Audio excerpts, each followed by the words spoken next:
দেশে TV channel যেভাবে বাড়ছে তাতে অদূর ভবিষ্যতে কি হতে পারে? দর্শক, একবার ভাবুন তো, হয়তো 2025 সালে আমরা কমিউনিটি টিভিও দেখতে পাব।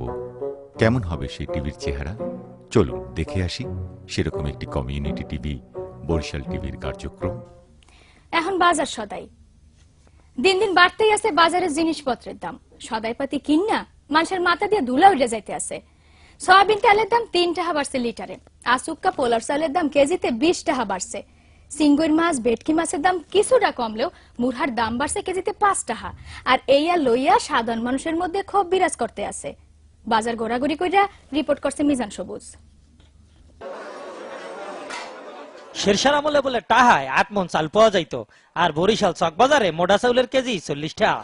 পোলার চাউলের দাম 7 করিয়া 1 সপ্তাহের মধ্যে বাড়ছে কেজিতে 20 টাকা।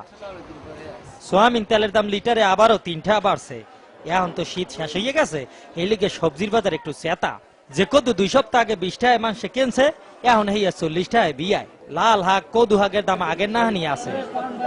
আইসেন কমের তো টিভি এই যে দেখায় এই বাজারটা দেখছেন আপনারা, বুঝছেন? এই যে হাক না ডেড়া, এই যে দেখেন মুই কিনছি একখান লাউ কদ্দু, এই দাম 30 টা, আগে ছিল 3 টা 5 টা 10 টা। এখন এই যে খাই ডাইল দিয়া, বুঝছেন? আর এই যে আন্ডা এই হইলো 35 টা আলি, বুঝছেন? এই তো খাই না মোরা দেহি। আপনারা যা অর্থে আছেন দেশে তলাইছেন, আমরাও লোক আর কোন কথা না, টিভি দেখা যায় তলাইছেন। ঢাকার নাহান আন্ডার দাম বরিশালে না বাড়লেও আলি হইছে 35 টাকা।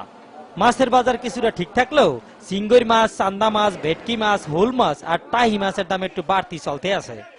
এই রুই মাছ আগে বেচতাম 150 টাকা কেজি, 200 টাকা কেজি, এখন আইলি 800 টাকা কেজি। ভাই, মাছের বাজার কেমন দেখলেন? আইছিলাম ইলিশ মাছ কিনবো বললা, আর কিছু এই 40 মাছ বুঝছেন। গরুর গোস্তের দাম আগের লাহানি 280 টাকা, ছাগলের গোস্ত 320 টাকা, তবে মুরার দাম কেজিতে 5 টাকা বাড়ছে। ধান, নদী, খাল এই তিনে বরিশাল হইল। এখানে মাছের দাম আর চাউলের দাম কিনলে যে এত বাড়ে, হ্যাঁ কইতে পারে না ক্রেতা বিক্রেতা কেউই। জিনিসপত্রের ঊর্ধ্বগতি, খাইতে হবে তাই এই কচুল্লতি। প্রত্যেক সপ্তাহে এই যে জিনিসপত্রের দাম বাড়তি আছে, এই লইয়া হগলির মধ্যে ক্ষোভ বিরাজ করতে আছে। সুবেদার শেরশাহ যদি এই আমলে আবার পুনর্জন্মন করতে, তো এই জিনিসপত্রের ঊর্ধ্বগতি দেখিয়া আবারও হার্টফেল করিয়া মরিয়া যাইতে। বাজারের এই দুর্দশা থেকে বাঁচতে চায় বরিশালবাসী। মিজান সবুজ, বরিশাল চকবাজার, বরিশাল টিভি।